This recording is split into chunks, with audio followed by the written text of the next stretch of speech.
तुम्हें तो बहुत बुखार है। अम्मी ने जुल्कर के साथ थर्मामीटर भेजा है, वो इसी दराज में, क्या ला सकते हो उसे? हाँ।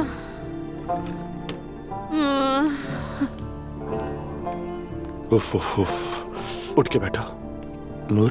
हाँ। ओहो, उठो नूर उठो।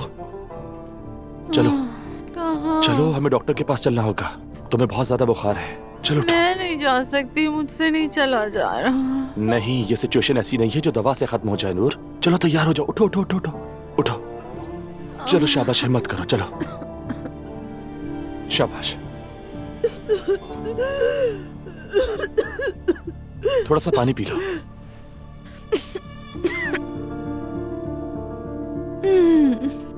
ठीक हो ना?